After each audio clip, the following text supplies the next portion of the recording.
In this video, let's talk about credit cards. And I'm going to do more than talk about credit cards. If you owe on credit cards, you're going to want to listen to this video. I'm going to show you how to get out of debt. And I'm not kidding. It's not a surprise. I've done this for people in my town, and it works. Okay? Owing on credit cards is like a suicide. It's almost like a student loan.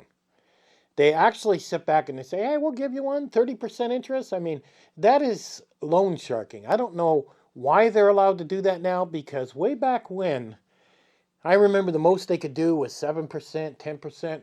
I mean, the interest rates were really low. And it was actually worth owning a credit card back then.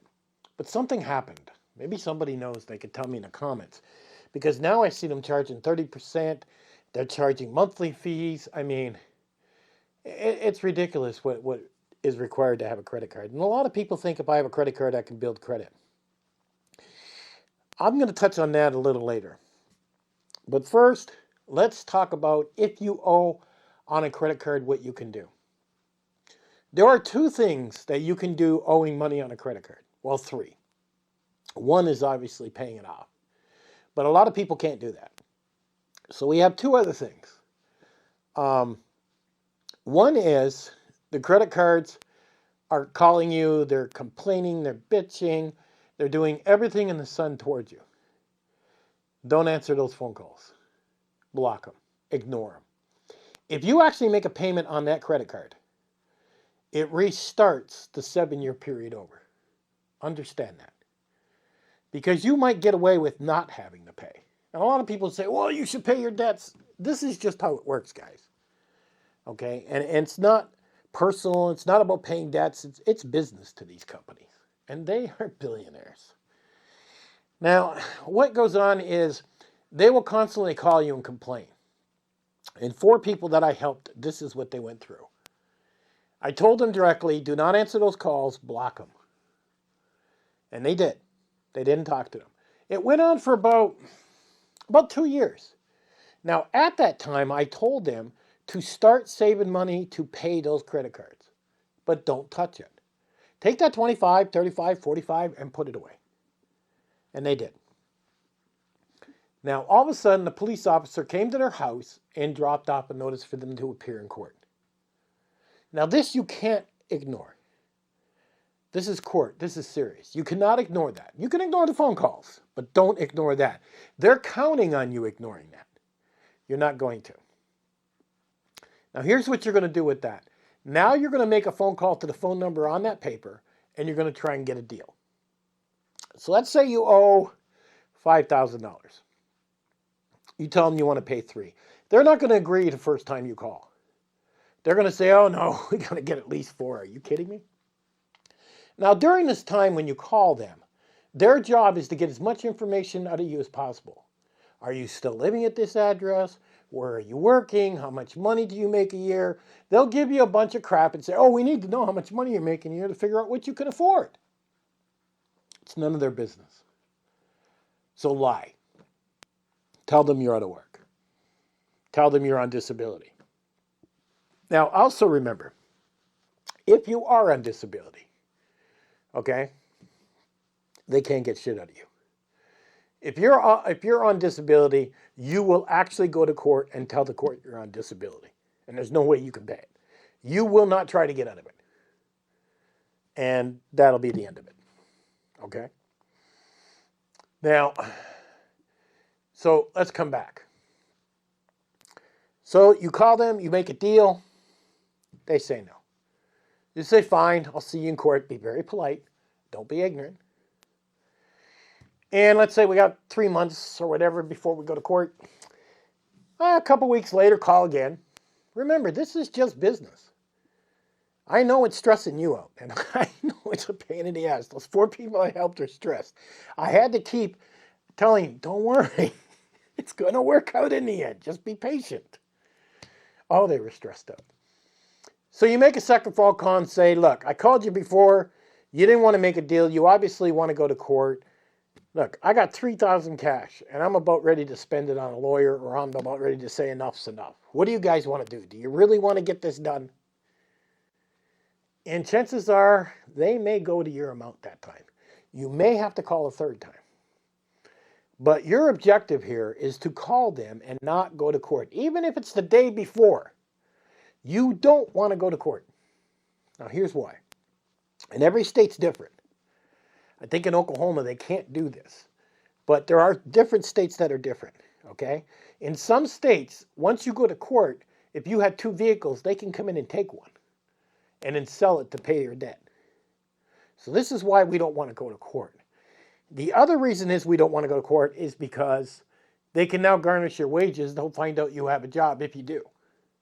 They find out everything about you when you go to court. Before that, they don't know. Okay, they can only find out so much about you. And that's why they're asking you all those questions beforehand. So what happens here is once they go to court, they're basically just trying to get access to your bank accounts, to your job, to everything about you. And that's what the idea of court is. And if you do all on the credit cards, now I've heard some guys go to court, and I told my people that I was helping not to do this. Because this can go either way. They went to court and said they wanted an itemized list of everything that was on that credit card.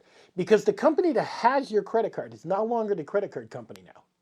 They actually bought your credit card statements, pennies on the dollar, and they took your debt. And the credit card company you originally had it at sold it to them. So the credit card company is trying to make up for their losses. And there's 2 main companies in the USA that actually buy these credit card companies on pennies on the dollar.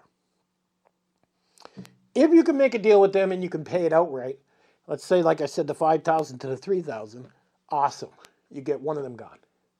But if you can't, you can also do payments with them, and you can also do, you can lower it. You can make a deal and say, look, I can do $3,000 and I can do payments of $100 a month or whatever, and you work out a deal with them. You don't have to pay some company to do it. You can do it yourself. Now, catch-22. People have more than one credit card. The one couple I helped, they had almost 14 credit cards. It was crazy how much debt they had. And when I figured out everything they had a mortgage on their house they'd only been paying on for 3 years. And a lot of things have to be considered here. They owed over $50,000 in credit card debt. There was no way they're going to make payments on that. There's no way they're going to get out of the hole. I took a look at everything and I looked at them and said, the only way out for you guys is bankruptcy. You need to bankrupt and get rid of all of them. And start over. And within 4 to 5 years, you can start over. And that's what they had to do. Now understand, they made the mistakes, just like you have if you own credit cards. If you can pay them, pay them. If you can't, then try to work out payments. If you owe too much, bankruptcy. So bankruptcy and payments when they take you to court, those are only 2 ways that I know of getting rid of your credit cards. During this time that they're chasing you for credit cards, let's say you only have 3 or 4 credit cards, and you're only a couple $1,000s each. Well, you can make a deal on those and knock them down to probably 12. And during the couple of years while they're playing a phone game with you, you could be saving money to make that deal and pay them. But you are going to have to pay them. There is no way out of it unless you're fancy in court and you're willing to talk. And you can go to court and you can say, I want an itemized list and I want them to prove what I owe. Because I don't believe I owe that. And if they produce that list, you're in big trouble now. Because now they are going to garnish and they're going to get access to everything. And I've seen some people do that and some people have actually gotten away with it. So you have, when it comes down to the time to go to court, you have to decide your situation from then, when the police officer drops off the documents. And the 4 people I was helping, they were like, oh, it was so embarrassing when the police came. We live in a small town. Everybody knows everybody. And I looked at them and said, do you think you're the only ones? Especially with what's going on with everything? Are you kidding me?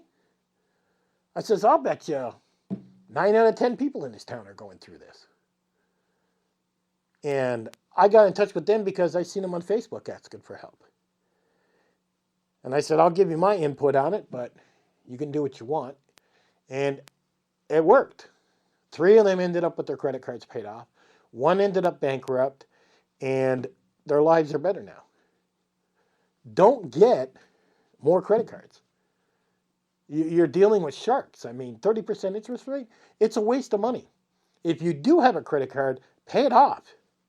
And the only time you should use that is if you're fixing your car, trying to get back and forth to work because you got to have your income. That's the only time. You don't use it to go buy a camera or something stupid you don't need. Don't use your credit cards for that. Don't buy food because you're a prepper. Don't do that. Okay? You got one objective. Pay these bloody plastic cards off, whether they go to the credit bureau, whether they don't, the best you can. But, like I said, if it goes to the credit bureau, wait for the cop to drop off the letter, and then that's when you start your wheeling and dealing. You're preventing yourself from going to court. But if they are too high, bankruptcy is going to be your only way out. And these are just the facts. And it's the truth. These parasites that buy your credit card statements, and that's what they are, they're parasites. To them, it's all business. Okay? It's just pure money. They don't care about your life at all. And I even tested that. The one person that was calling them, I gave them a script to read and I sat there with them. I told them to tell the person that they were on disability and that they had just lost both of their parents in a car crash. And they don't know what they're going to do. This is what I told them to tell that person. And they did. And I sat on the other line and listened. They didn't care.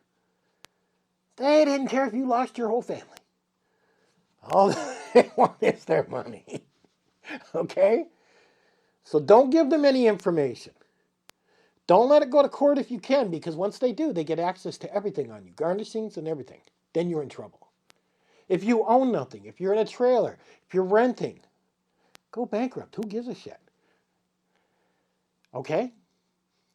And then restart your life. Get yourself straightened out. Because you're just going to give yourself more misery as you go. If you've got 20 credit cards sitting in the credit bureau, there's no way you're going to be able to make payments on them all. I mean, and even if you went with one of these so-called consolidated companies, all they're going to do is call them, and they're going to work out some type of deal, and they're going to say, okay, and you're going to be paying for the next 10 years. Who the hell wants to do that? So consider that. Your situation determines what is dictated. Now, some people say, well, I don't want to lose my house. I've been paying on my house 20 years. That becomes a whole new ballgame. Okay, they can't take your house.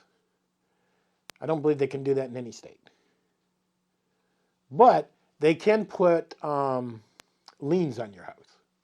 So if you try to go sell it, next thing you know it, they get their money first. I've seen that happen with people.